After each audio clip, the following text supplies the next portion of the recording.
당신 지금 뭐 하는 거야? 왜 형수가 만든 음식을 전부 쓰레기통에 버리는 거냐고? 혜진의 남편 도연은 도무지 이해할 수 없었습니다. 형수가 정성껏 챙겨준 사골 공국과 전복죽, 그리고 삼계탕까지 아내 혜진이 몰래 버리고 있었기 때문이었죠. 미안해. 못 먹겠어. 혜진은 눈물을 삼키며 말했지만 이유만큼은 끝내 말하지 않았습니다. 도연은 며칠 뒤 작은 몰래 카메라를 설치했습니다. 그리고 그 카메라 속에서 그는 평생 잊지 못할 충격적인 진실을 마주하게 됩니다. 아내가 감추려던 진실, 그리고 도연을 오열하게 한 그 충격적인 진실은 과연 무엇일까요? 사연을 시작하기 전에 구독과 좋아요를 눌러주시고 어디에서 듣고 계신지 댓글 남겨주시면 여러분의 가정에 행운이 가득 깃들기를 바라겠습니다. 주말 오후 3시쯤이었습니다. 도연의 집 초인종이 울렸습니다. 현관문을 열자 형수 지안이 환한 미소를 지으며 서 있었습니다. 그녀의 두 손에는 커다란 보냉백이 들려 있었죠. 도련님, 동서 집에 있죠? 네, 형수님. 안에 있어요. 지안은 보냉백을 들고 거실로 들어왔습니다. 보냉백 안에서는 사골 공국, 약밥, 식혜가 가득 담긴 용기들이 차례로 나왔습니다. 소파에 앉아있던 혜진이 일어나 인사를 했습니다. 형님, 전 진짜 괜찮아요. 음식 더 이상 안 해주셔도 돼요. 혜진은 웃으며 감사 인사를 했지만 그 눈빛에는 알 수 없는 긴장감이 어려 있었습니다. 내가 좋아서 하는 거야. 근데 요즘 왜 이렇게 수척해졌어? 임산부는 잘 챙겨 먹어야 하는데. 지아는 혜진의 손을 꼭 잡으며 다정하게 말했습니다. 그녀의 목소리는 부드러웠지만 혜진의 손은 미세하게 떨리고 있었죠. 형 민석도 뒤따라 들어오며 자랑스러운 표정을 지었습니다. 우리 지안이가 재수 씨 생각해서 얼마나 정성 들였는지 알죠? 새벽부터 일어나서 정성껏 만들었다니까요. 지안은 냉장고 문을 열고 싸온 음식들을 차곡차곡 정리하기 시작했습니다. 혜진은 그 뒷모습을 지켜보며 입술을 꾹 깨물었습니다. 지안이 냉장고 정리를 마치고 돌아서며 다시 한번 혜진의 손을 잡았습니다. 앞으로 자주 챙겨줄게. 나를 친언니라고 편히 생각해. 우리 조카 건강하게 태어나야 하잖아. 혜진은 고개를 끄덕였지만 시선은 바닥을 향하고 있었습니다. 민석과 지안 부부가 현관을 나서는 모습을 보며 도연은 흐뭇한 표정을 지었습니다. 형수님 참 좋으신 분이야. 이렇게까지 신경 써주시고. 그치 여보? 하지만 혜진의 표정은 전혀 밝지 않았습니다. 식탁 위에 올려진 형수 지안이 싸온 약밥만 한참 동안 멍하니 바라봤습니다. 여보, 나 샤워 좀 하고 올게. 도연이 욕실로 들어가자 혜진은 재빨리 냉장고 앞으로 갔습니다. 사골 공국과 식혜를 꺼낸 그녀는 주방 한쪽에 놓인 음식물 쓰레기 봉투를 가져왔습니다. 주변을 살피던 혜진은 용기 뚜껑을 열고 싱크대 배수구로 지안이 싸온 음식을 쏟아부었습니다. 공국이, 식혜가 배수구에 쏟아지는 소리가 조용한 주방에 울렸습니다. 국물을 모두 쏟아붓고 남은 음식물은 쓰레기 봉투에 담아 단단히 묶었습니다. 그리고 베란다 구석 세탁기 뒤편 깊숙한 곳에 봉투를 숨겼습니다. 손을 씻으며 거울을 본 혜진의 얼굴은 창백했습니다. 샤워를 마친 도연이 거실로 나왔습니다. 식탁 위에는 간단한 저녁 반찬만 놓여 있었습니다.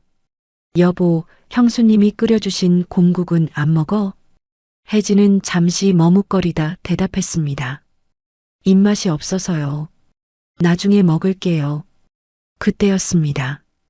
혜진이 갑자기 손으로 입을 막으며 화장실로 뛰어갔습니다.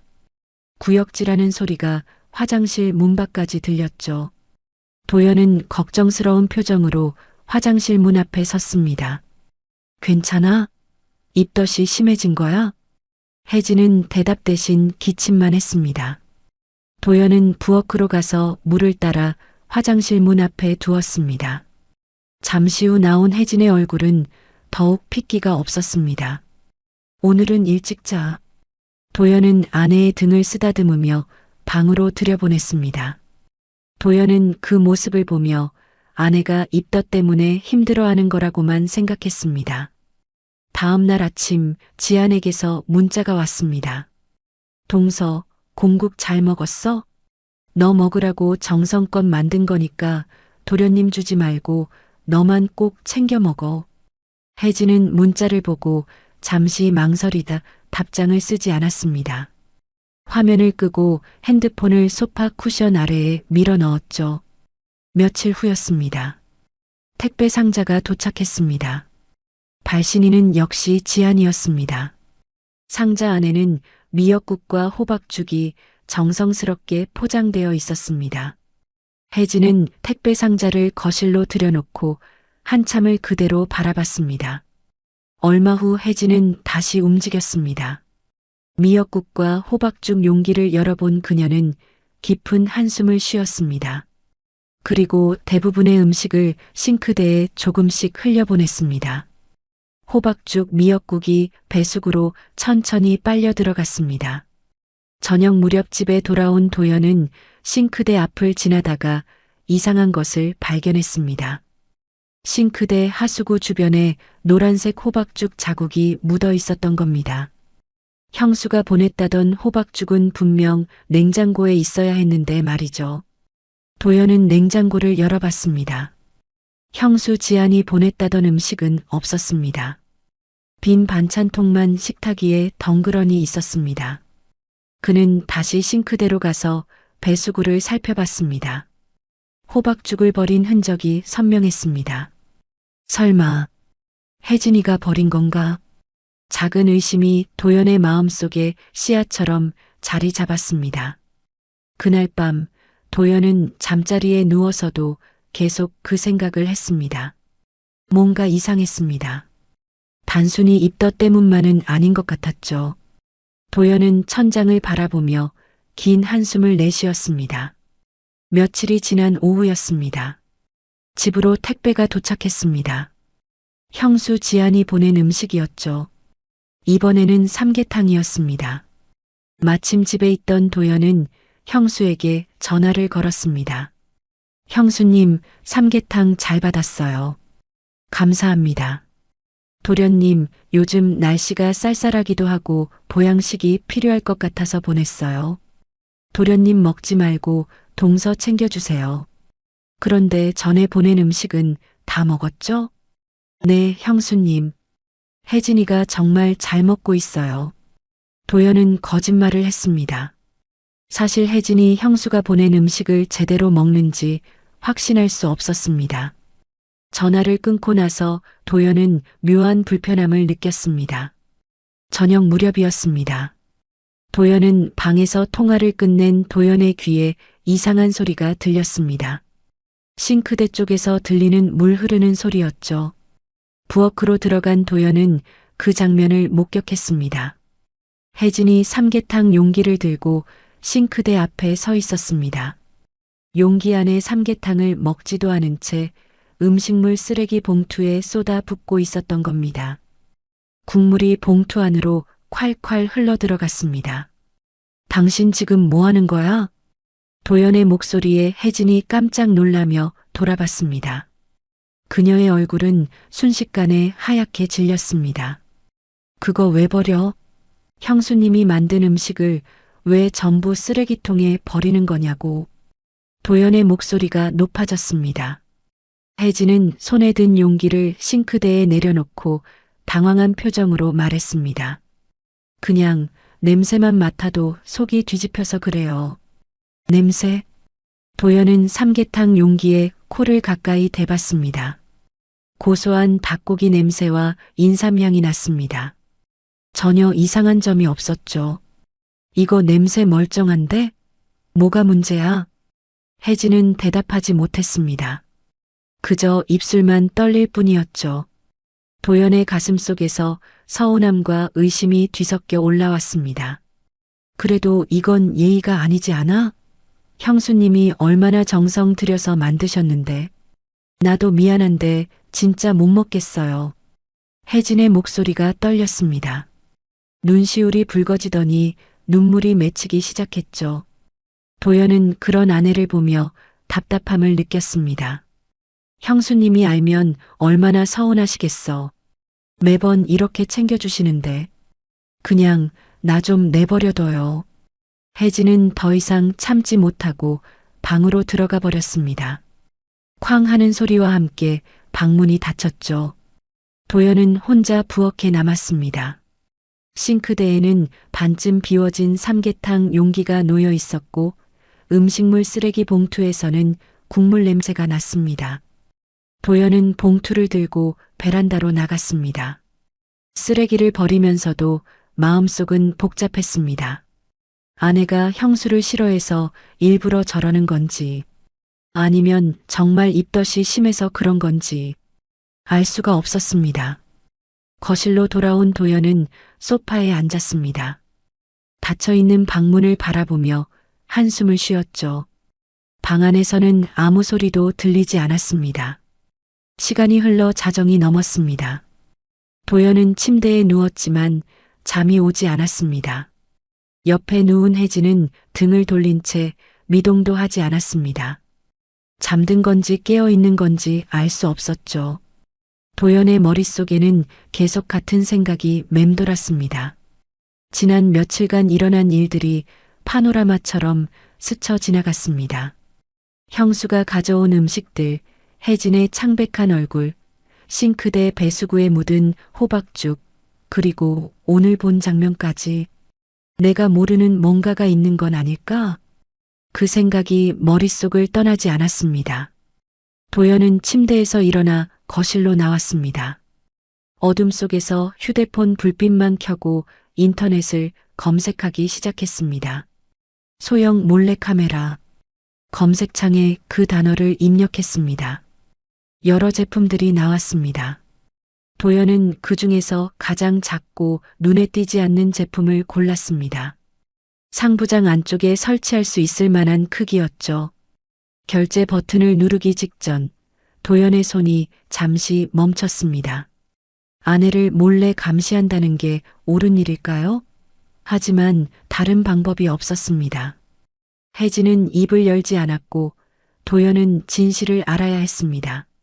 주문 확인 문자가 왔습니다. 도연은 휴대폰을 끄고 다시 침대로 돌아왔습니다. 아내가 왜 저렇게까지 하는지 진짜 이유를 알아야겠어. 도연의 마음속에는 이제 확고한 결심이 자리 잡았습니다. 다음 날 오후 도연의 작업실로 택배가 도착했습니다. 도연은 작은 상자를 받아들고 조심스럽게 뜯었습니다.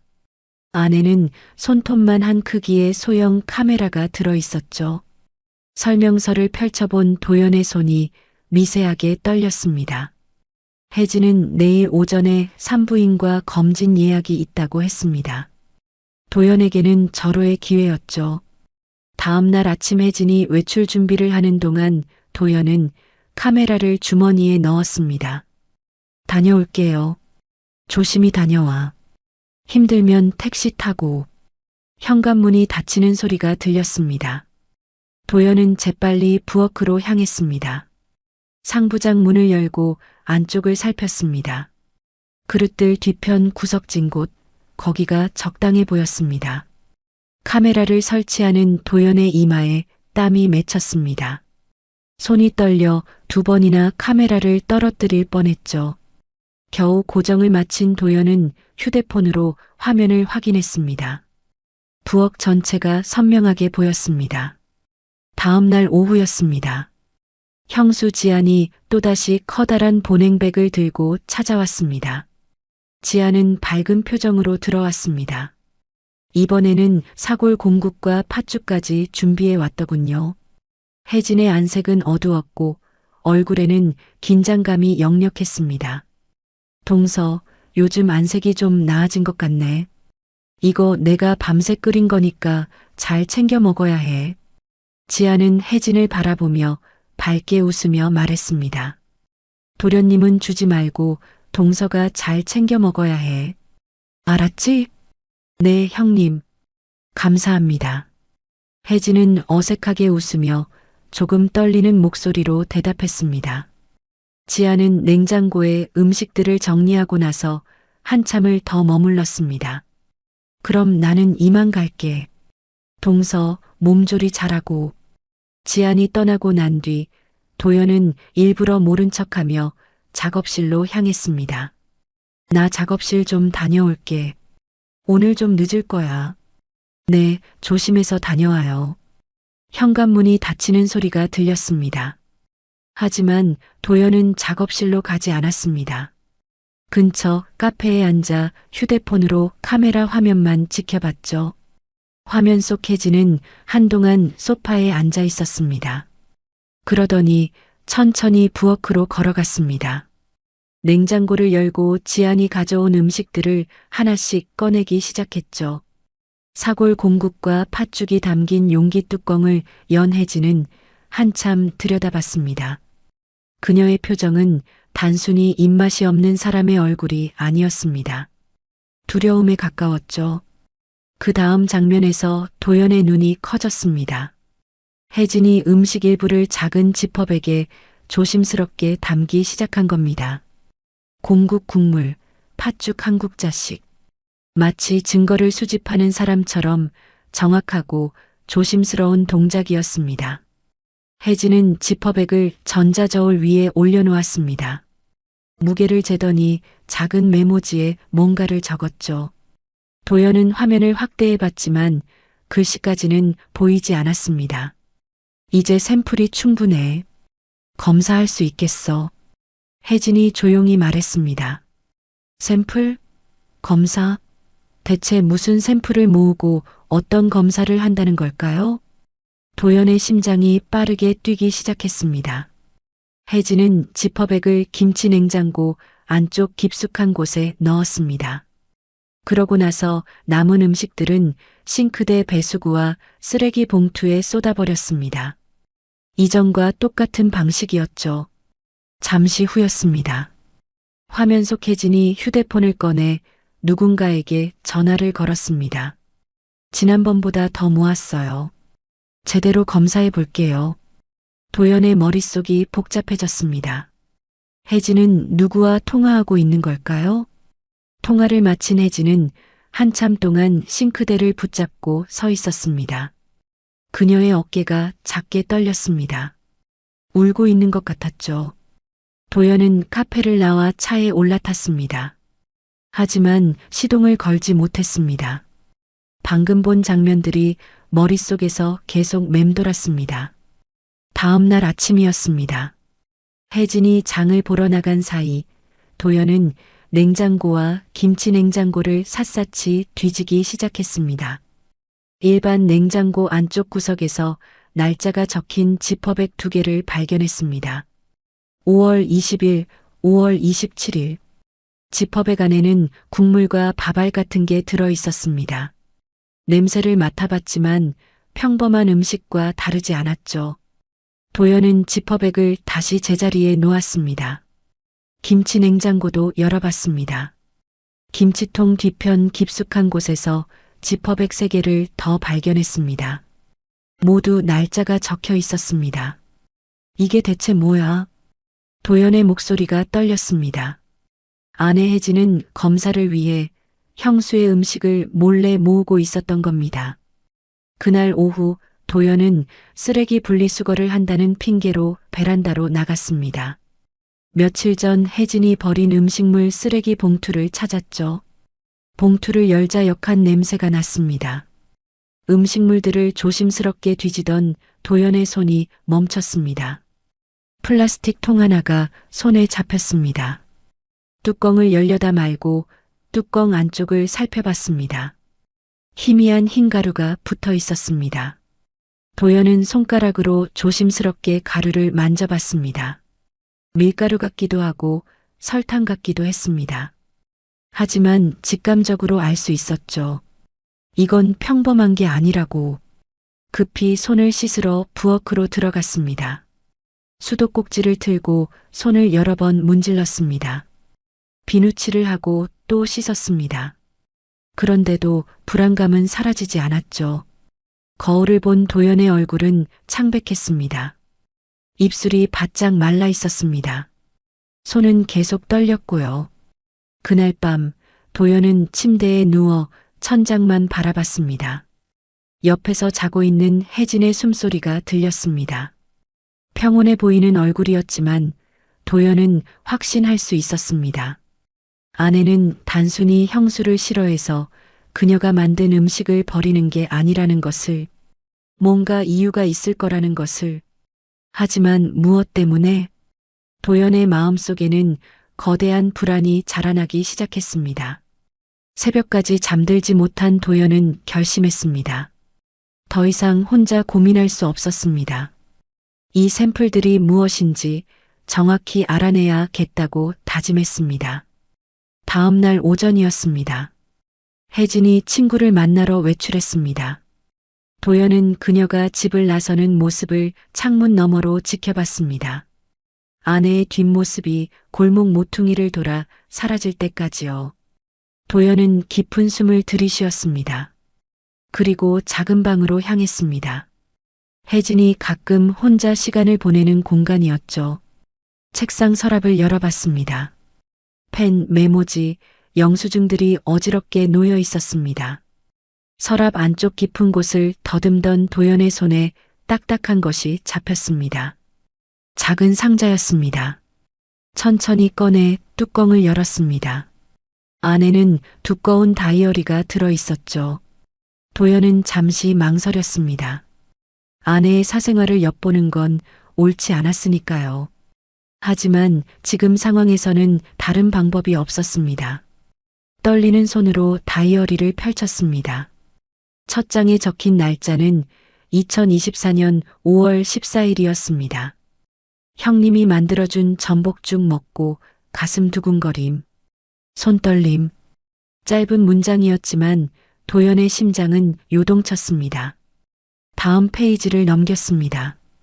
6월 20일, 미역국 먹고 어지러움, 식은땀. 7월 27일, 호박죽 먹고 피부 두드러기, 입술이 부어오름, 알레르기 증상. 9월 3일, 약밥 먹고 구토, 요즘 심장이 너무 빨리 뛴다. 페이지마다 비슷한 기록들이 빼곡했습니다. 도연의 손이 점점 더 떨렸습니다. 최근 날짜로 갈수록 기록은 더 구체적이고 절박해졌습니다. 특히 최근 기록을 보고 심장이 요동쳤습니다. 혹시 디기탈리스? 심장 독극물? 반드시 확인해야 한다. 도연은 다이어리를 잠시 내려놓았습니다. 숨이 막히는 것 같았죠. 심장 독극물? 이게 무슨 말이야? 상자 안을 더 뒤졌습니다. 다이어리 밑에 병원 서류들이 접혀 있었습니다. 펼쳐본 순간 도연의 눈이 커졌습니다. 대학병원 심장내과 진료 기록지였습니다. 진단명 란에는 이렇게 적혀 있었죠. 부정맥 소견.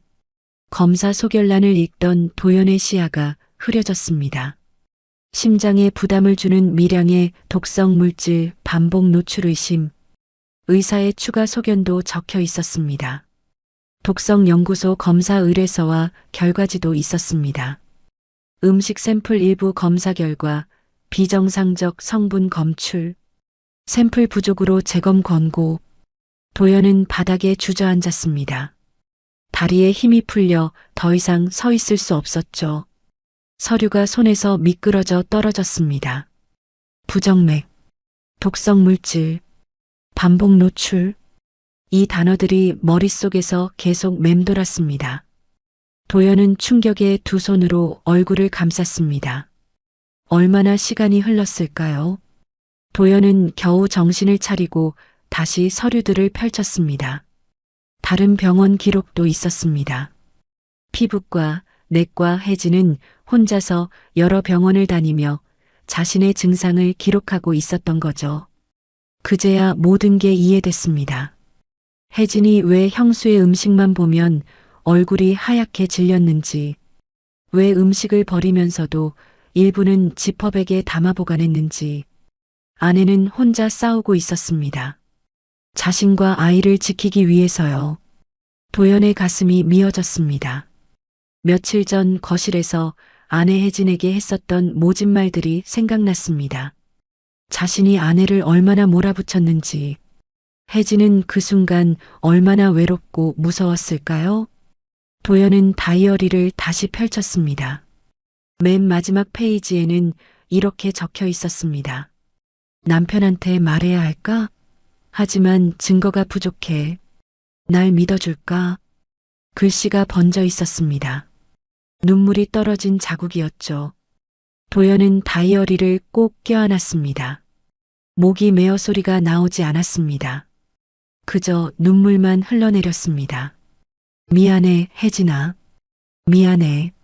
작은 목소리로 계속 중얼거렸습니다. 하지만 방 안에는 도연 혼자뿐이었습니다.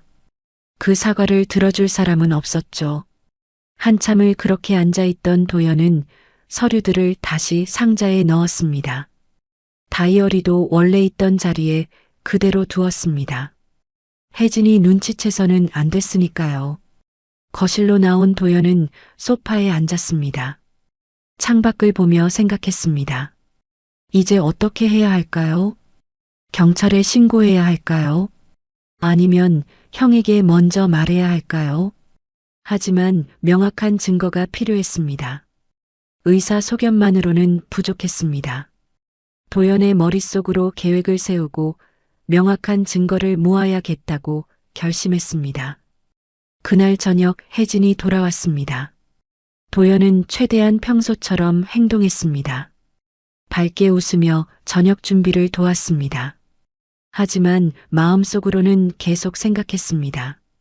늦은 밤 침대에 누운 도연은 옆에서 자고 있는 혜진의 얼굴을 바라봤습니다. 창백한 얼굴, 마른 입술, 가늘게 떨리는 속눈썹. 얼마나 무서웠을까요? 얼마나 외로웠을까요? 도연은 조심스럽게 혜진의 손을 잡았습니다. 차가운 손이었습니다. 꼭 쥐어주자 혜진이 잠결에 손에 힘을 주었습니다. 괜찮아. 이제 괜찮을 거야. 도연은 작은 목소리로 속삭였습니다. 혜진은 여전히 잠들어 있었습니다. 하지만 그녀의 얼굴이 조금은 편안해 보였습니다. 새벽이 밝아올 때까지 도연은 잠들지 못했습니다. 머릿속으로 계속 계획을 세우고 어떻게 진실을 밝히고 증명해 낼지 고민하고 또 고민했습니다. 다음 날 아침 새벽, 도연은 혜진이 아직 잠든 사이 조심스럽게 침대에서 일어났습니다. 김치 냉장고를 열고 혜진이 모아둔 지퍼백들을 꺼냈습니다. 손이 떨렸지만 최대한 소리 내지 않으려 애썼죠. 가방에 지퍼백들을 넣고 현관문을 나섰습니다. 시계를 보니 새벽 6시였습니다. 혜진은 보통 7시쯤 일어났으니 그 전에 집을 나서야 했습니다. 어제 상자에서 봤던 독성검사 기록지에 적혀있던 독성 전문 연구소로 향했습니다. 차로 30분 거리에 있었죠. 도연은 엑셀을 밟으며 계속 생각했습니다. 만약 정말 독이 나온다면 어떻게 하지? 연구소 건물 앞에 도착했을 때는 6시 반이었습니다. 아직 문을 열지 않았더군요. 도연은 차 안에서 기다렸습니다. 손에 든 지퍼백을 내려다보며 깊은 한숨을 쉬었습니다. 9시가 되자 연구소 문이 열렸습니다. 도연은 재빨리 차에서 내려 안으로 들어갔습니다. 접수대에 젊은 직원이 앉아 있었죠. 어떻게 오셨어요? 음식물 독성 검사를 의뢰하고 싶습니다. 직원은 서류를 건네주었습니다. 도연은 떨리는 손으로 서류를 작성했습니다. 검사 목적란에는 개인 의뢰라고만 썼습니다. 샘플은 가져오셨어요? 네, 여기 있습니다. 도연은 가방에서 지퍼백들을 꺼내 접수대 위에 올려놓았습니다. 직원은 샘플들을 확인하며 고개를 끄덕였습니다. 결과 나오기까지 하루 정도 걸립니다. 내일 오후쯤 검사 결과가 나오면 연락드릴게요. 혹시 더 빨리는 안 될까요? 도연의 목소리가 다급했습니다. 직원은 잠시 생각하더니 말했습니다. 특급으로 하시면 오늘 저녁까지 가능은 합니다. 추가 비용이 좀 들지만요. 괜찮습니다. 특급으로 해주세요. 비용 같은 건 중요하지 않았습니다. 도연은 카드를 내밀었습니다. 결제를 마치고 연구소를 나올 때 시계를 보니 9시 20분이었습니다. 집으로 돌아가는 내내 도연은 불안했습니다. 혜진이 없어진 샘플을 눈치챘을까요? 아니면 냉장고를 열어봤을까요?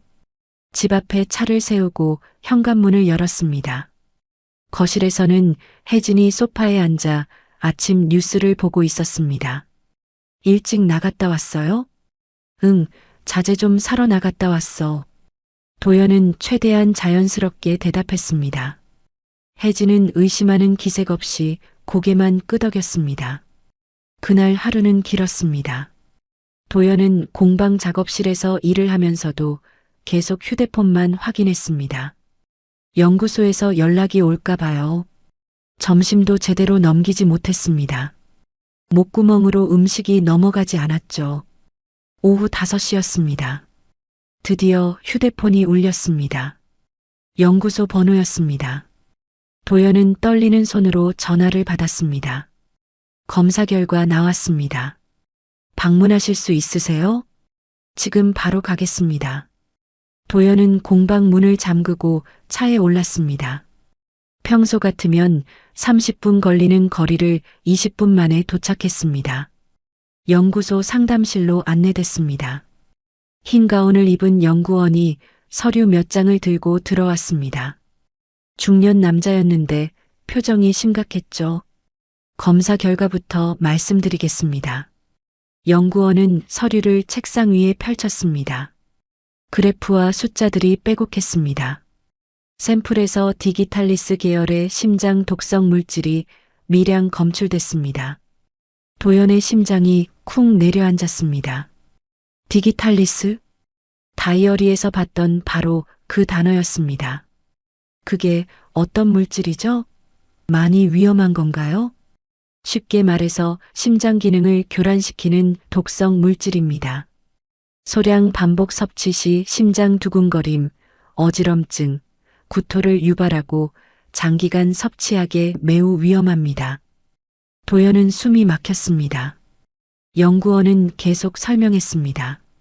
누가 이런 걸 넣었는지는 모르겠지만 우연이나 자연부패로 보기는 어렵습니다. 그럼 일부러 넣었다는 말씀이신가요? 연구원은 잠시 말을 멈췄습니다. 그러더니 조심스럽게 입을 열었습니다. 제 소견으로는 그렇습니다. 이 정도 조합이면 장기간 먹으면 어떻게 되나요? 도연의 목소리가 떨렸습니다. 연구원은 심각한 표정으로 대답했습니다. 심장마비나 실신으로 이어질 수 있습니다. 최악의 경우 사망까지도요. 도연은 다리에 힘이 풀렸습니다. 의자에 앉았지만 몸이 계속 떨렸습니다. 특히 임산부라면 태아에게도 영향을 미칩니다. 조산이나 유산 가능성도 높아지고요. 연구원은 서류를 도연 앞으로 밀었습니다. 솔직히 말씀드리면 이건 명백히 의도적인 살인미수에 해당하는 수준입니다. 살인미수. 그 단어가 도연의 귓가에 울렸습니다. 형수가 아내를 죽이려 했다는 거였습니다. 연구원은 계속 이어서 설명했습니다. 또한 과도한 히스타민 반응을 일으키는 성분도 확인됐습니다. 아마 알레르기 유발 물질일 겁니다. 알레르기요? 네. 검사 의뢰하신 분이 혹시 특정 음식에 알레르기가 있나요? 도연은 고개를 끄덕였습니다. 혜진은 호두 알레르기가 있었습니다. 연구원은 다른 서류를 가리켰습니다. 알레르기 유발 단백질 농도가 비정상적으로 높게 나왔습니다. 일반적인 조리 과정에서 우연히 들어갈 수 있는 양이 아닙니다. 연구원은 서류 사본을 봉투에 넣어 건넸습니다. 도연은 멍한 상태로 봉투를 받았습니다. 연구소를 나와 주차장까지 걸어갔지만 어떻게 걸었는지 기억이 나지 않았습니다. 차 안에 앉아서도 한참을 움직이지 못했죠. 형수 지안. 겉으로는 그렇게 다정한 사람이 제 아내에게 독을 먹이고 있었다니요. 도연은 핸들을 꽉 쥐었습니다. 손마디가 하얗게 질렸습니다. 분노가 치밀어 올랐지만 동시에 공포도 느껴졌습니다. 집으로 돌아가는 길, 도연은 계속 생각했습니다. 이제 어떻게 해야 할까요? 바로 경찰에 가야 할까요? 아니면 형에게 먼저 말해야 할까요? 하지만 증거가 더 필요했습니다. 형수가 직접 독을 넣는 장면. 그게 있어야 완벽했습니다. 현관문을 열고 들어갔습니다. 혜진이 부엌에서 저녁 준비를 하고 있었습니다. 도연은 그 뒷모습을 보며 주먹을 꽉 쥐었습니다. 여보 왔어요? 혜진이 돌아보며 웃었습니다. 하지만 그 얼굴은 여전히 창백했습니다. 도연은 웃음을 지으려 애썼습니다. 응, 지금 왔어. 하지만 혜진의 얼굴을 제대로 쳐다볼 수 없었습니다.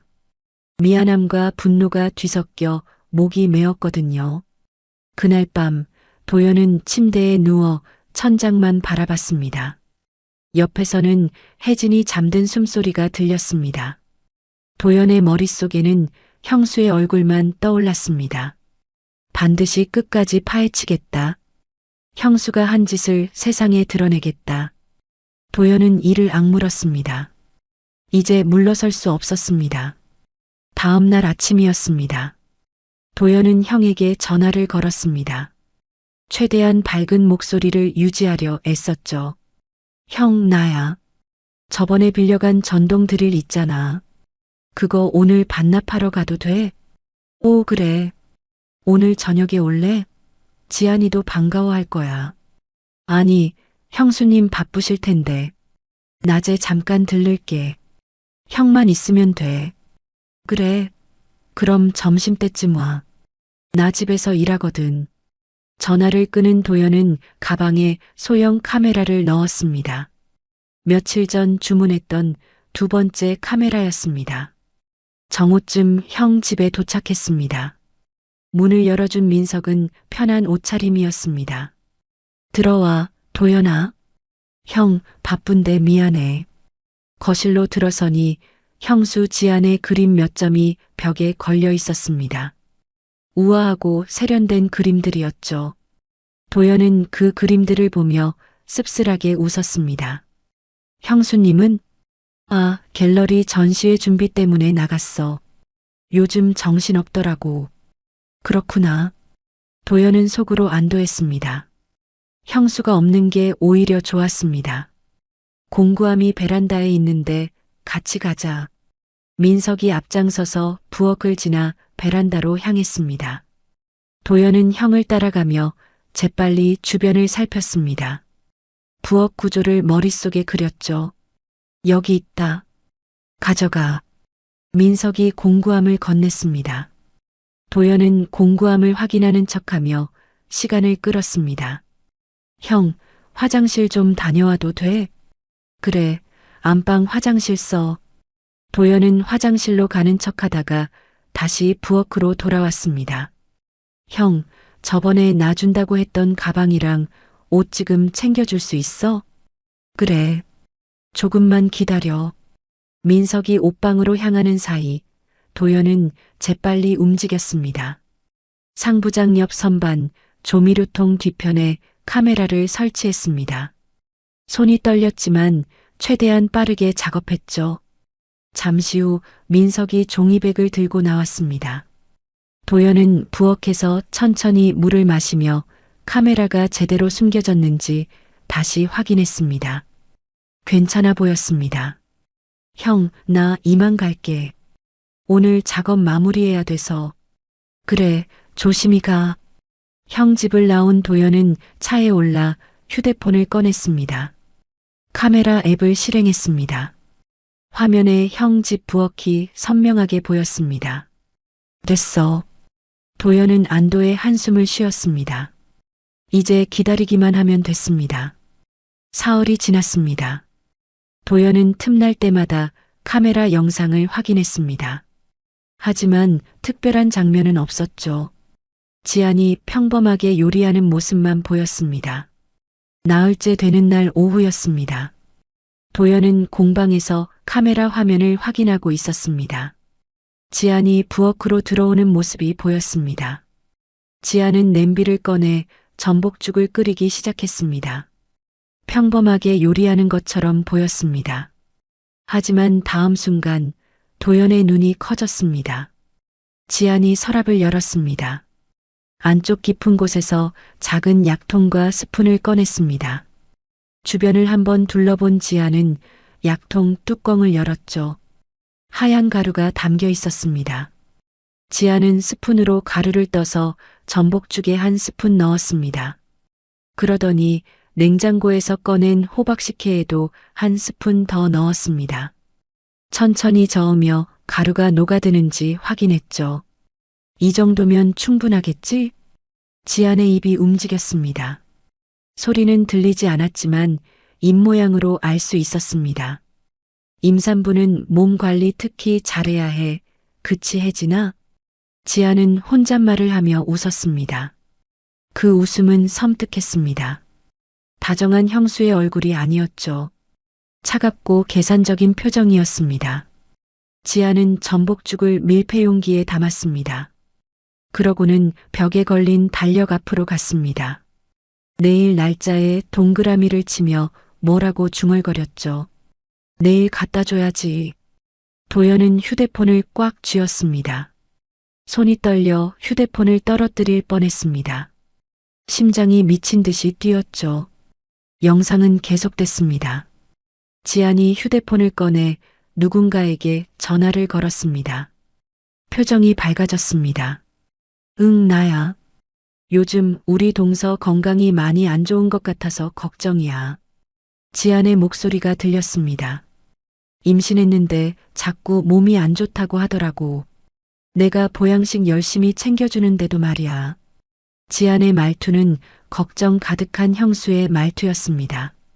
하지만 표정은 달랐습니다. 만족스러운 미소를 띠고 있었죠. 아무래도 병원 좀 자주 다니는 게 좋을 것 같아. 조산하면 어떡해. 도연은 참을 수 없었습니다. 화면을 보다가 자리에서 벌떡 일어났습니다. 공방 안을 왔다 갔다 하며 주먹을 쥐었다 폈다 반복했습니다. 형수의 진짜 모습을 본 겁니다. 겉으로는 동서를 걱정하는 척하면서 실제로는 독을 먹이고 있었던 거죠. 도연은 다시 휴대폰을 들고 영상을 돌려봤습니다. 지안이 약통에서 가루를 꺼내는 장면, 음식에 섞는 장면, 만족스럽게 웃는 장면, 모든 게 선명하게 찍혀 있었습니다. 이제 됐어. 도연은 중얼거렸습니다. 다이어리, 병원 기록, 독성 검사 결과, 그리고 이 영상. 이제 모든 증거가 완벽해졌습니다. 하지만 한 가지 의문이 남았습니다. 대체 왜 형수가 이런 짓을 한 걸까요? 도연은 영상을 계속 돌려봤습니다. 지안이 전화 통화를 마치고 혼잣말하는 장면이 있었습니다. 저 아이가 태어나면 모든 게 끝이야. 지안의 목소리는 낮고 차가웠습니다. 시댁 건물은 다 도연이네로 가겠지. 손주가 있으니까. 도연은 그제야 이해했습니다. 형수는 재산 때문에 이런 짓을 한 거였습니다. 나는 아이도 없고 민석 씨는 부모 재산에 관심도 없고. 지안의 목소리에 분노와 절망이 섞여 있었습니다. 혜진은 뭐든 쉽게 갔네. 남편도 아이도 재산도. 질투였습니다. 혜진에 대한 질투가 형수를 이렇게 만든 거였죠. 도연은 휴대폰을 내려놓았습니다. 형수에 대한 분노보다는 허무함이 먼저 왔습니다. 고작 돈 때문이라니. 그날 밤 집으로 돌아온 도연은 혜진을 꼭 껴안았습니다. 혜진은 놀라며 물었죠. 왜 그래요, 여보? 아무것도 아니야. 그냥 안아주고 싶어서. 도연은 혜진의 배 위에 손을 얹었습니다. 작지만 단단한 생명이 느껴졌죠. 꼭 지켜줄게. 약속해. 혜진은 무슨 말인지 몰랐지만 남편의 품에 얼굴을 묻었습니다. 도연의 심장 소리가 들렸습니다. 빠르게 뛰고 있었죠. 그날 밤 11시가 넘었습니다. 도연은 거실 소파에 앉아 노트북을 켜놓고 있었습니다. 모든 증거 파일들이 화면에 떠 있었죠. 혜진의 병원 기록, 독성 검사 소견서, 그리고 형수 지안이 독을 타는 영상까지 완벽한 증거였습니다. 방문이 열리며 혜진이 나왔습니다. 잠옷 차림이었죠. 여보, 아직도 안 자요? 벌써 11시가 넘었는데. 혜진아, 잠깐 이리 와봐. 할 얘기가 있어. 도연의 목소리는 평소와 달랐습니다. 진지하고 무거웠죠. 혜진은 불안한 표정으로 소파에 앉았습니다. 무슨 일이에요? 도연은 깊은 숨을 들이쉬었습니다. 그리고 천천히 입을 열었습니다. 나 다 알아. 형수가 너한테 무슨 짓을 했는지. 혜진의 얼굴이 순식간에 하얗게 질렸습니다. 입술이 파르르 떨렸죠. 뭘 알아요?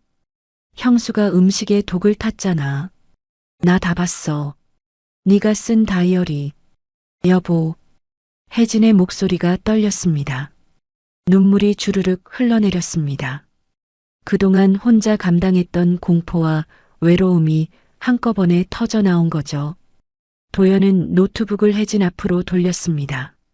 화면에는 모아둔 기록들이 띄워져 있었습니다. 부정맥 진단서도 받고 심장 독성 물질 노출 의심 소견도 다 봤어. 혜진은 얼굴을 두 손으로 감쌌습니다.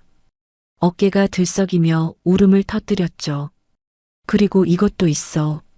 도연은 독성 검사 소견서 파일을 열었습니다. 네가 모아둔 샘플들 연구소에 맡겼어. 디기탈리스, 심장 독이랑 호두 성분이 나왔어. 살인미수 수준이라고 하더라. 미안해요. 당신한테 말했어야 했는데. 혜진이 울먹이며 말했습니다. 처음엔 내가 예민한 건가 싶었어요. 형님이 그렇게 좋은 분인데 설마 했죠.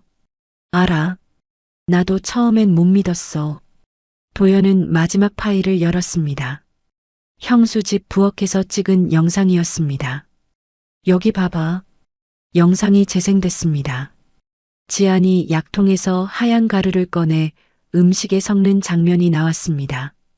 혜진은 화면을 보며 입을 막았습니다. 저게 진짜예요? 형님이 직접? 응. 내가 형 집에 몰래카메라 설치해서 찍었어. 영상 속 지아는 만족스럽게 웃으며 혼잣말을 했습니다. 혜진은 그 장면을 보고 온몸이 떨렸죠. 왜 이러는 거예요? 내가 형님한테 뭘 잘못했길래? 재산 때문이야. 도연이 조용히 말했습니다. 형수는 10년째 아이가 없잖아. 그런데 너는 임신했고 부모님 건물들 우리한테 물려줄까봐 두려웠던 거야. 혜진은 믿을 수 없다는 표정으로 고개를 저었습니다. 돈 때문에요? 돈 때문에 사람을 죽여요? 질투도 있었을 거야. 네가 가진 걸 자기는 가질 수 없으니까. 두 사람은 한동안 아무 말도 하지 못했습니다. 거실에는 무거운 침묵만 흘렀죠. 먼저 입을 연 건 혜진이었습니다. 경찰에 신고해요. 아니, 아직은 아니야. 도연이 혜진의 손을 잡았습니다. 이것만으로도 충분하지 않아요? 충분해. 하지만 난 형수가 모든 사람 앞에서 무너지는 걸 보고 싶어. 도연의 목소리에 분노가 섞여 있었습니다. 사람들한테 형수가 얼마나 잔인한 사람인지 다 보여주고 싶어. 혜진은 남편의 눈을 바라봤습니다. 그 눈에는 결의가 가득했죠. 어떻게 할 건데요? 형수 개인 전시회 있잖아. 일주일 뒤에. 전시회요? 응. 거기서 모든 걸 공개할 거야. 도연은 노트북을 다시 자기 쪽으로 당겼습니다. 새 폴더를 만들며 말했습니다. 오프닝 때 축하 영상인 척 이 영상들을 틀 거야. 혜진의 눈이 커졌습니다. 모든 사람이 보는 앞에서요? 응. 형수가 독타는 장면, 검사 결과 다 보여줄 거야. 도연은 파일들을 하나씩 정리하기 시작했습니다. 괜찮겠어요? 형님한테 이러면. 혜진이 걱정스럽게 물었습니다. 도연은 고개를 끄덕였습니다. 형한테는 미안하지. 하지만 네가 더 중요해. 우리 아이가 더 중요하고. 혜진은 남편의 손을 꼭 잡았습니다. 두 사람의 손은 떨리고 있었지만 함께라는 게 느껴졌죠. 다음 날 아침 도연은 법률사무소를 찾아갔습니다. 변호사에게 모든 증거를 보여주며 물었습니다. 이걸 전시회에서 공개해도 될까요? 변호사는 서류들을 꼼꼼히 살펴봤습니다. 명예훼손 소지는 있습니다. 하지만 진실이고 증거가 확실하니 문제 없을 겁니다. 경찰 신고는요? 전시회 당일에 경찰도 대기시키는 게 좋겠습니다.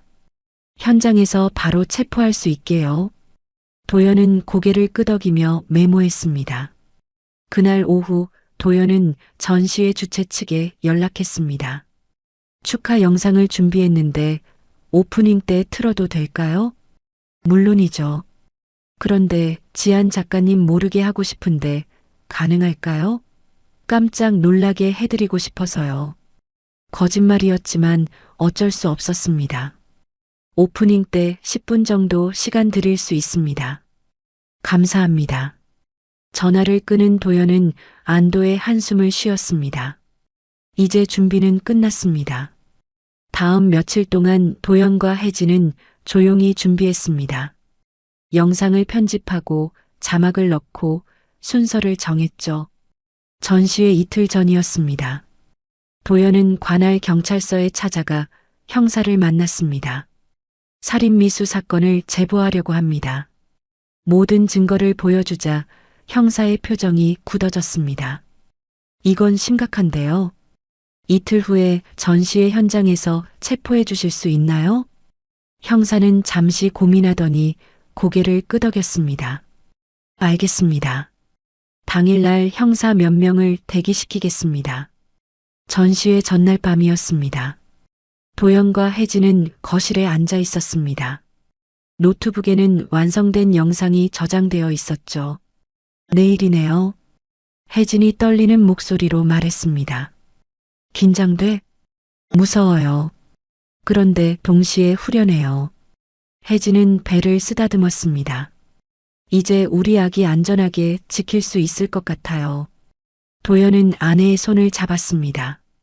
내일 끝나면 다 괜찮아질 거야. 약속해. 여보, 고마워요. 나 혼자였으면 못했을 거예요. 우린 부부잖아. 함께 이겨내는 거지. 두 사람은 손을 꼭 잡고 앉아 있었습니다. 창밖으로는 달빛이 비쳤습니다. 도연은 노트북을 덮으며 생각했습니다. 서지안, 내일은 내 인생 최악의 날이 될 거야. 모든 사람이 보는 앞에서 내 진짜 모습이 드러날 테니까. 그날 밤 두 사람은 오랜만에 깊이 잠들었습니다. 불안함보다는 희망이 컸습니다. 내일이면 이 악몽이 끝날 거라는 희망이요. 전시회 당일 아침이 밝았습니다. 도연은 일찍 일어나 정장을 차려입었습니다. 혜진도 단정한 원피스를 입었죠. 두 사람은 거울 앞에 섰습니다. 준비됐어? 네, 가요. 도연은 가방에 노트북을 넣었습니다. 그 안에는 형수의 범죄를 폭로할 모든 증거가 들어 있었죠. 현관문을 나서며 도연은 뒤돌아봤습니다. 집이 평화로워 보였습니다. 이제 정말 평화로워질 거야. 도연은 중얼거리며 문을 닫았습니다. 전시회장을 향해 차를 몰았습니다. 오후 3시였습니다. 갤러리 입구에는 화려한 꽃바구니들이 줄지어 서 있었습니다. 서지안 작가 개인전이라고 적힌 현수막이 바람에 펄럭였죠. 도연과 혜진은 차에서 내려 갤러리를 바라봤습니다. 혜진의 손이 떨렸습니다. 떨려요. 나도 그래. 하지만 우리가 해야 할 일이야. 도연은 아내의 손을 꼭 잡았습니다. 두 사람은 갤러리 안으로 걸어 들어갔습니다. 안은 이미 사람들로 가득했습니다. 지역 유지, 문학의 인사, 친인척들이 삼삼오오 모여 대화를 나누고 있었죠. 벽에는 지안의 작품들이 걸려 있었습니다. 우아하고 세련된 그림들이었습니다. 갤러리 중앙에 지안이 서 있었습니다. 붉은 원피스를 입은 그녀는 빛나 보였습니다. 취재진 앞에서 포즈를 취하며 웃고 있었죠. 오늘이 제 인생에서 가장 빛나는 날입니다. 지안의 목소리가 갤러리 안에 울렸습니다. 사람들이 박수를 쳤습니다. 도연은 그 모습을 보며 주먹을 꽉 쥐었습니다.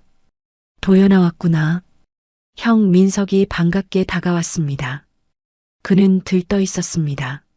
내 형수 오늘 정말 긴장 많이 했어. 그래도 잘 해내고 있지? 도연은 억지로 웃었습니다. 도연의 부모님도 오셨습니다. 도연아, 우리 내 형수 정말 자랑스럽지? 이렇게 훌륭한 전시회를 열다니. 시어머니는 주변 사람들에게 지안을 자랑하기 바빴습니다. 도연은 그 모습을 보며 씁쓸하게 웃었습니다. 저분들은 곧 진실을 알게 될 겁니다. 사회자가 마이크 앞에 섰습니다.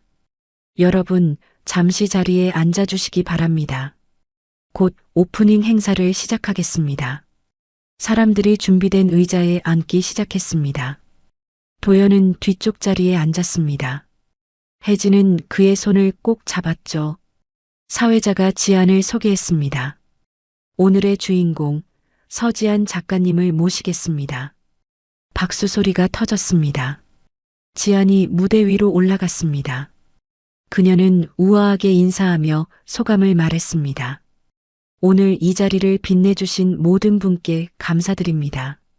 지안의 목소리는 차분하고 세련됐습니다. 도연은 그 모습을 보며 이를 악물었습니다. 저 가면이 곧 벗겨질 겁니다. 먼저 작가님의 작품 세계를 담은 영상을 상영하기 앞서 축하 영상을 보겠습니다. 사회자의 멘트가 끝나자 갤러리 조명이 어두워졌습니다. 사람들의 웅성거림이 잦아들었죠. 앞쪽 대형 스크린에 불이 들어왔습니다. 도연은 주머니에서 리모컨을 꺼냈습니다. 손에 땀이 났습니다. 심장이 터질 듯 뛰었죠. 시작이야. 도연이 작게 중얼거렸습니다. 리모컨 버튼을 눌렀습니다. 스크린에 영상이 재생되기 시작했습니다. 하지만 사람들이 예상했던 축하 영상이 아니었습니다. 화면에는 부엌이 나왔습니다. 지안이 냄비 앞에 서 있는 모습이었죠. 저게 뭐지? 누군가 속삭였습니다. 사람들이 웅성거리기 시작했습니다. 지안이 약통에서 하얀 가루를 꺼내 전복죽과 호박식혜에 넣는 장면이 나왔습니다. 갤러리 안이 조용해졌습니다. 모두가 화면에 집중했습니다. 이 정도면 충분하겠지? 화면 속 지안의 목소리가 갤러리 안에 울렸습니다. 사람들 사이에서 놀란 탄성이 터져 나왔습니다. 저게 뭐야? 음식에 뭘 넣는 거지? 무대 위에 서 있던 지안의 얼굴이 하얗게 질렸습니다. 그녀는 스크린을 보며 입을 벌렸지만 말이 나오지 않았습니다. 화면이 바뀌었습니다. 이번에는 서류가 화면을 가득 채웠습니다. 연구원 소견이 포함된 독성 검사 결과 보고서였죠. 디기탈리스 계열 심장 독성 물질 검출, 심장마비, 실신, 사망에 이를 수 있는 도구로 장기적인 독살 시도, 의도적인 살인 미수에 해당하는 수준. 자막이 크게 떴습니다. 갤러리 안이 술렁였습니다. 독? 진짜 독을 탔다는 거야? 문장 하나하나가 화면에 큰 글씨로 표시됐습니다. 사람들의 웅성거림이 커졌습니다. 화면이 다시 바뀌었습니다. 이번에는 혜진의 병원 진단서였습니다. 환자명 윤혜진, 진단명 부정맥, 심장에 부담을 주는 미량의 독성 물질 반복 노출 의심. 의사 소견이 화면을 채웠습니다. 사람들이 도연과 혜진을 돌아봤습니다. 혜진은 고개를 숙이고 있었습니다. 저거 진짜야? 갤러리 안이 완전히 혼란에 빠졌습니다. 사람들이 일어서기 시작했습니다. 무대 위 지아는 얼굴이 새하얗게 질린 채 스크린을 바라보고 있었습니다. 손이 떨려 마이크를 떨어뜨렸죠. 조작이에요. 누가 나를 모함하는 거예요. 지안이 소리쳤습니다. 하지만 그녀의 목소리는 떨리고 있었습니다. 그때 갤러리 뒤쪽 문이 열렸습니다. 정복을 입은 형사들이 들어왔습니다. 사람들이 길을 비켜줬죠. 형사들은 무대를 향해 걸어갔습니다. 지아는 뒷걸음질 쳤습니다. 서지안 씨죠? 선임 형사가 물었습니다. 지아는 당황한 눈빛으로 형사를 바라봤습니다. 살인미수 혐의로 긴급 체포합니다. 형사가 수갑을 꺼냈습니다. 지안의 눈이 커졌습니다. 안 돼요. 저 아니에요. 지안이 소리치며 도망치려 했습니다. 하지만 형사들이 그녀를 붙잡았습니다. 차가운 수갑이 지안의 손목에 채워졌습니다. 꺼요. 저 영상 꺼달라고요. 지안이 울부짖었습니다.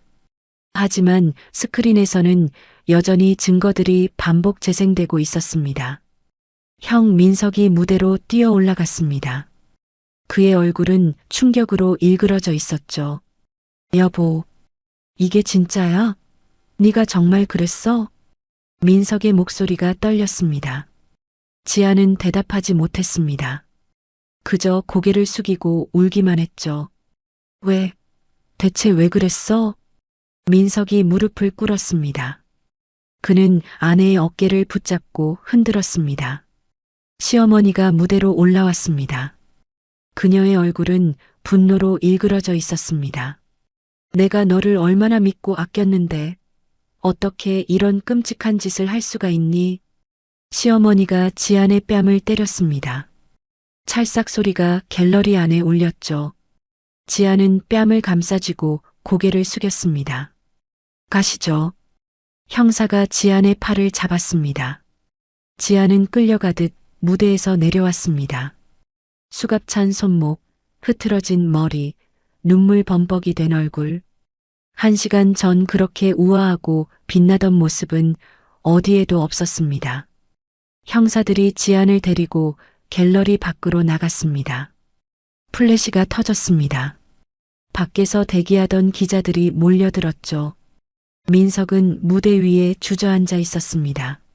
얼굴을 두 손으로 감싼 채 울고 있었습니다. 그는 비틀거리며 일어나 혜진에게로 왔습니다. 재수 씨, 정말 미안해요. 민석의 목소리가 떨렸습니다. 민석은 도연과 혜진 앞에 무릎을 꿇었습니다. 갤러리 앞 모든 사람이 보는 앞에서요. 내가 눈치를 못 챘어. 내 잘못이야. 민석이 바닥에 이마를 댔습니다. 그의 어깨가 흔들렸습니다. 도연은 형을 일으켜 세웠습니다. 형 잘못 아니야. 일어나. 민석이 혜진에게 다시 한번 고개를 숙였습니다. 갤러리 안 사람들은 숙연한 표정으로 지켜봤습니다. 시어머니도 혜진에게 다가왔습니다. 혜진아, 내가 미안하다. 네가 그런 고통을 겪는 줄도 모르고. 어머님, 저 괜찮아요. 혜진이 시어머니의 손을 잡았습니다. 두 사람은 서로를 껴안고 울었습니다. 갤러리 밖에서 사이렌 소리가 들렸습니다. 경찰차가 떠나는 소리였죠. 지안을 태우고요. 도연은 창밖을 바라봤습니다. 저 멀리 경찰차 라이트가 보였습니다. 점점 멀어져 갔죠. 끝났어. 도연이 작게 중얼거렸습니다. 혜진이 그의 손을 잡았습니다. 여보, 고마워요. 두 사람은 손을 꼭 잡고 서 있었습니다. 갤러리 안은 여전히 혼란스러웠습니다. 하지만 도연과 혜진에게는 평화가 찾아왔습니다. 진실이 밝혀졌고 정의가 실현된 것입니다. 전시회 당일 밤이었습니다. 지아는 경찰서 조사실에 앉아 있었습니다. 형사들이 증거를 제시하며 추궁했지만 지아는 입을 꾹 다물고 있었죠. 변호사 올 때까지 아무 말도 안 하겠습니다. 지안의 목소리는 차갑고 단호했습니다. 다음 날 아침이었습니다. 대형 로펌의 변호사가 경찰서에 도착했습니다. 정장을 입은 중년 남자였죠. 그는 서류 가방을 들고 조사실로 들어갔습니다. 제 의뢰인은 보석으로 석방될 권리가 있습니다. 변호사가 서류를 내밀었습니다. 증거가 명확한데 보석이 가능하겠습니까? 형사가 반문했습니다. 증거라고 하시는 그 영상, 편집과 조작 가능성을 배제할 수 없습니다. 법원에서 판단할 문제죠. 결국 다음 날 지아는 보석으로 석방됐습니다. 경찰서 앞에는 기자들이 몰려 있었습니다. 플래시가 터졌지만 지아는 고개를 숙이고 변호사의 차에 올라탔습니다. 도연의 집에서는 뉴스가 나오고 있었습니다. 살인미수 혐의 서지한 작가, 보석으로 석방. 뉴스 자막이 화면을 가로질렀습니다. 도연은 리모컨을 던져버렸습니다. 말도 안 돼. 증거가 다 있는데 어떻게 석방이야? 혜진은 충격적인 소식에 할 말을 잃고 서 있었습니다. 이틀 후였습니다. 로펌 변호사가 첫 번째 기자회견을 열었습니다. 도연은 집에서 생중계를 지켜봤습니다. 저희 의뢰인 서지한 씨는 무고한 피해자입니다. 정장을 입은 변호사가 단호하게 말했습니다. 공개된 영상은 편집되고 조작된 것입니다. 진실을 왜곡한 거죠. 도연의 주먹이 떨렸습니다. 조작이라고? 말도 안 돼. 변호사는 계속 말했습니다. 서지한 씨는 평소 그녀의 동서 윤혜진 씨를 친동생처럼 아꼈습니다. 하지만 윤혜진 씨는 시부모님의 신뢰와 사랑을 받는 서지한 씨를 질투했습니다. 뭐라고? 혜진이 소리쳤습니다. 화면 속 변호사는 서류를 들어보였습니다. 두 사람 사이에는 이전부터 갈등이 있었습니다.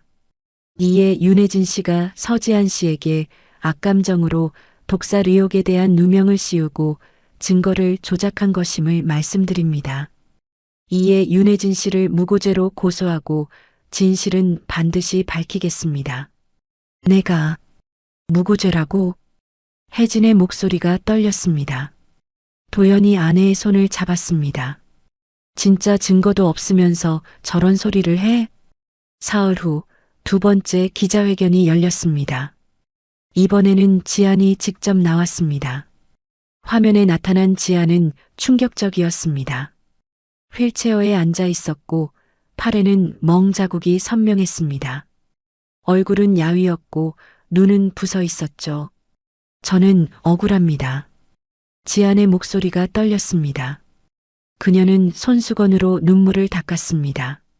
저는 동서를 진심으로 아꼈어요. 임신한 몸이라 걱정돼서 음식도 정성껏 만들어 챙겨줬을 뿐입니다. 지안이 흐느끼기 시작했습니다. 그런데 제가 오히려 누명을 썼네요. 억울합니다, 정말. 말도 안 돼. 혜진이 화면을 보며 소리쳤습니다. 저 눈물 다 거짓말이야. 기자회견은 계속됐습니다. 지안이 팔의 멍을 카메라에 보여줬습니다. 이건 며칠 전 생긴 멍이에요. 누군가한테 밀쳐졌거든요. 누가 그랬나요? 기자가 물었습니다. 지안은 대답하지 않았습니다. 하지만 그 침묵이 더 강한 암시를 줬죠. 휠체어는 왜 타게 됐나요? 체포 과정에서 다쳤어요. 너무 억울하고 충격을 받아서 걷지도 못하게 됐습니다. 지안이 다시 울먹였습니다. 카메라 플래시가 터졌습니다. 그날 저녁부터 인터넷이 들끓기 시작했습니다. 도연은 휴대폰으로 커뮤니티를 확인했습니다. 영상 조작 맞는 거 아니야? 요즘 기술 좋잖아. 저렇게까지 연기할 이유가 있나? 무고죄로 고소한다고 하는 거 보면 진짜 억울한가 봐.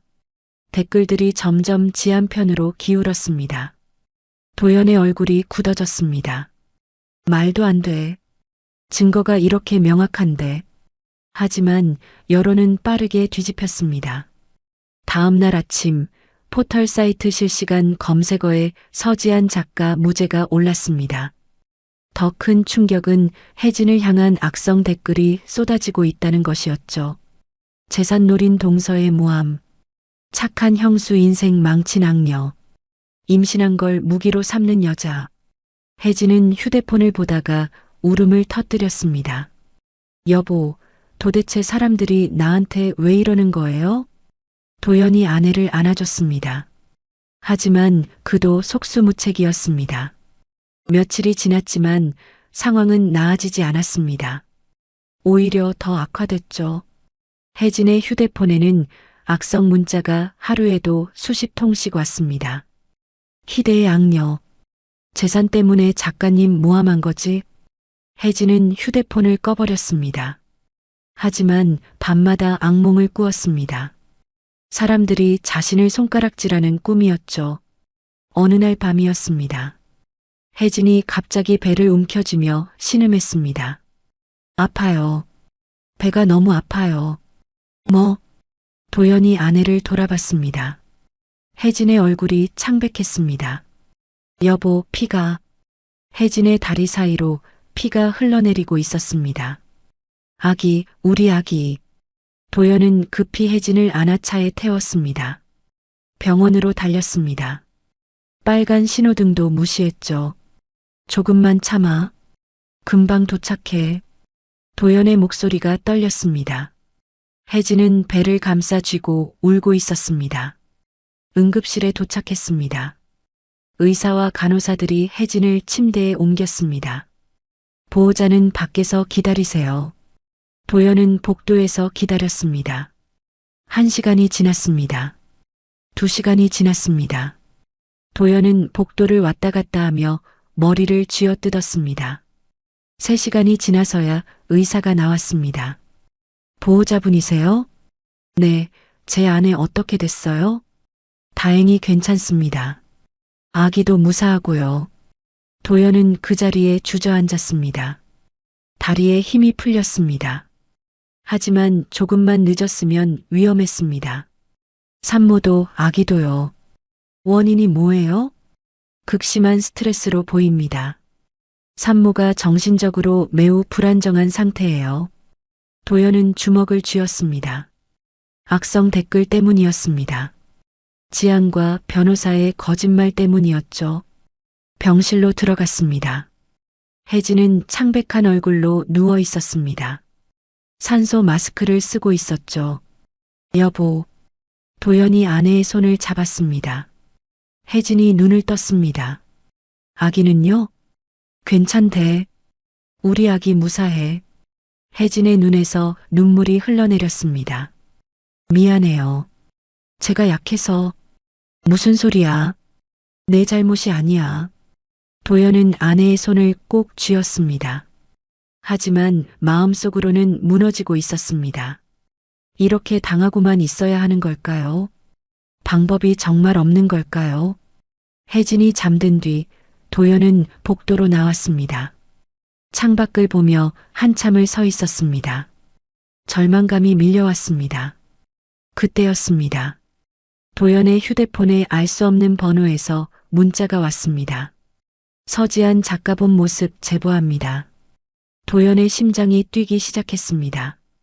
문자를 열자 영상 파일이 첨부되어 있었습니다. 손가락이 떨렸습니다. 도연은 영상을 재생했습니다. 화면에는 지안과 변호사가 나왔습니다. 어느 사무실 아니었습니다. 기자회견 때는 이렇게 울어야 해요. 변호사가 지안에게 말했습니다. 손수건으로 눈물 닦고 목소리 떨리게. 지안이 연습했습니다. 그녀는 울먹이는 표정을 지었다가 바로 웃었습니다. 이 정도면 되겠죠? 완벽해요. 사람들이 속아 넘어갈 겁니다. 두 사람이 웃었습니다. 도연의 손이 떨렸습니다. 영상은 계속됐습니다. 지안이 팔에 멍을 그리는 장면이 나왔습니다. 여기쯤 그리면 되죠? 네. 사실적으로 보여야 해요. 지안이 화장품으로 멍을 그렸습니다. 마치 진짜처럼 보였죠. 휠체어는 정말 천재적 아이디어예요. 변호사가 말했습니다. 있어 보이잖아요.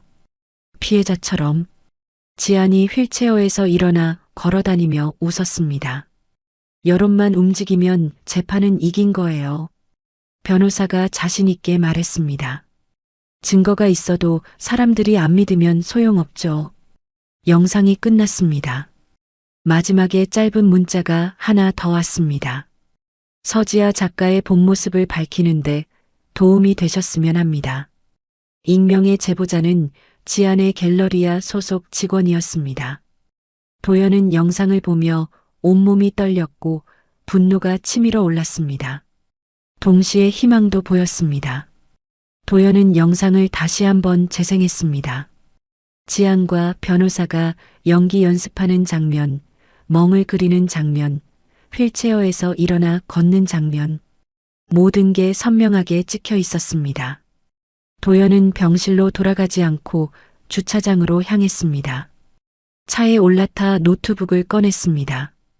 영상을 노트북으로 옮겼습니다. 화면을 보며 도연은 이를 악물었습니다. 이걸로 끝내자. 도연의 목소리는 낮고 단호했습니다. 절망의 끝에서 붙잡은 마지막 희망이었습니다. 이 영상이면 모든 걸 뒤집을 수 있었습니다. 도연은 노트북을 덮고 병실로 돌아갔습니다. 혜진은 여전히 자고 있었습니다. 그녀의 창백한 얼굴을 보며 도연은 다짐했습니다. 조금만 기다려. 이제 곧 끝날 거야. 창밖으로는 새벽이 밝아오고 있었습니다. 가장 어두운 밤이 지나고 있었습니다. 이제 진짜 반격이 시작될 겁니다. 다음 날 아침이었습니다. 도연은 일찍 일어나 노트북을 켰습니다. 제보받은 영상을 다시 한번 확인했습니다. 도연은 유튜브에 새 계정을 만들었습니다. 실시간 라이브 방송 설정을 완료했습니다. 그리고 여러 커뮤니티에 예고 글을 올렸습니다. 서지안 진실, 오늘 오후 2시 생중계합니다. 링크를 함께 첨부했습니다. 병원에서는 혜진이 깨어났습니다. 도연이 병실로 들어가자 혜진이 물었습니다. 여보, 어디 갔다 왔어요? 잠깐 바람 쐬러. 기분은 좀 어때? 괜찮아요. 아기도 괜찮고. 혜진이 배를 쓰다듬었습니다. 도연은 아내 옆에 앉았습니다. 혜진아, 오늘 모든 걸 끝낼 거야. 무슨 말이에요? 도연은 휴대폰을 꺼내 제보 영상을 보여줬습니다. 혜진의 눈이 커졌습니다. 이게 뭐예요? 형수랑 변호사가 연기 연습하는 거야. 어젯밤에 익명으로 제보받았어. 영상을 본 혜진은 입을 막았습니다. 여보, 이거면. 응, 이거면 다 뒤집을 수 있어. 그날 오후 1시였습니다. 지안과 변호사는 세 번째 기자회견을 준비하고 있었습니다. 기자회견장에는 이미 기자들이 모여 있었죠. 오늘은 더 확실하게 해야 합니다. 변호사가 지안에게 말했습니다. 알겠어요. 지안은 거울을 보며 표정을 연습했습니다. 오후 2시였습니다. 기자회견이 시작되기 직전이었습니다. 그때 한 기자가 휴대폰을 확인하다가 놀란 표정을 지었습니다. 이거 봐요. 옆 기자에게 휴대폰을 보여줬습니다. 화면에는 도연의 라이브 방송이 떠 있었죠. 살인미수 혐의 서지안 작가의 추악한 진실 생중계 중 시청자 수가 빠르게 올라가고 있었습니다. 1000명, 2000명, 5000명. 기자들이 하나둘 휴대폰을 꺼내 라이브 방송을 확인하기 시작했습니다. 라이브 화면에는 도연이 나와 있었습니다. 안녕하세요. 저는 윤혜진의 남편 강도연입니다. 여러분께 서지안 작가의 본 모습을 보여드리겠습니다. 화면이 바뀌었습니다. 지안과 변호사가 사무실에서 대화하는 장면이 나왔습니다. 기자회견 때는 이렇게 울어야 해요. 변호사의 목소리가 선명하게 들렸습니다. 기자회견장이 술렁이기 시작했습니다. 더 많은 기자들이 휴대폰을 꺼냈습니다. 라이브 화면에서는 지안이 연기 연습하는 모습이 계속 나왔습니다. 여론만 움직이면 재판은 이긴 거예요. 변호사의 말이 기자회견장 스피커를 통해 울려 퍼졌습니다. 한 기자가 스피커에 휴대폰을 연결한 겁니다. 지안의 얼굴이 하얗게 질렸습니다. 저거 뭐예요? 변호사도 당황해서 휴대폰을 확인했습니다. 라이브 방송이 떠 있었죠. 기자들이 지안과 변호사를 향해 질문을 쏟아냈습니다. 저 영상이 사실입니까? 로펌 변호사가 모의하고 증거 조작한 게 맞습니까? 서지안 작가님, 윤혜진 씨 살인미수 혐의 인정하십니까? 지안은 대답하지 못했습니다. 손이 떨려 마이크를 떨어뜨렸죠. 라이브 방송 시청자 수는 10만 명을 넘어섰습니다. 실시간 댓글이 폭주했습니다. 우리가 완전히 속았네. 진짜 무섭다. 서지안 감옥 가야겠네. 유죄 확정. 그 순간 기자회견장 뒤쪽 문이 열렸습니다. 형사들이 들어왔습니다. 형사들은 지안과 변호사 모두에게 수갑을 채웠습니다. 변호사님도 함께 가시죠. 증거인멸과 위증교사 혐의로 체포합니다. 기자들의 카메라 플래시가 터졌습니다. 지안과 변호사는 고개를 숙인 채 끌려갔습니다. 몇 달이 흘렀습니다. 법정에 선 날이었습니다. 판사가 판결문을 읽었습니다. 피고인 서지안에게 살인미수, 증거인멸, 위증 혐의로 징역 15년을 선고한다. 방청석에서 탄식이 흘러나왔습니다. 지안의 부모님은 고개를 떨구고 울었습니다. 피고인 변호사에게는 증거인멸, 위증교사 혐의로 징역 5년을 선고한다. 판사가 망치를 두드렸습니다.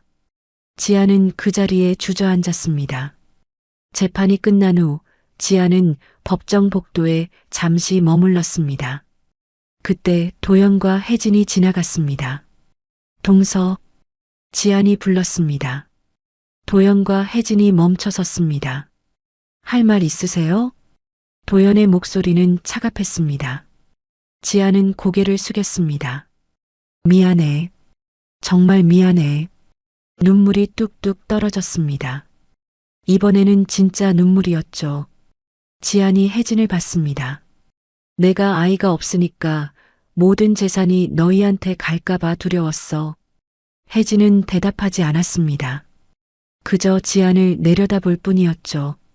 그리고 난 10년째 노력해도 아이가 없는데 네가 임신했다는 소식 들었을 때 질투가 났어. 너는 남편도 아이도 시댁 사랑도 다 가졌잖아. 지안의 목소리가 떨렸습니다.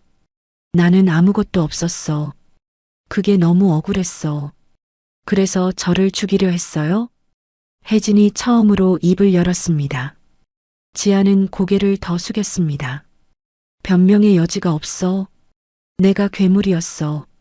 정말 미안해. 가시죠.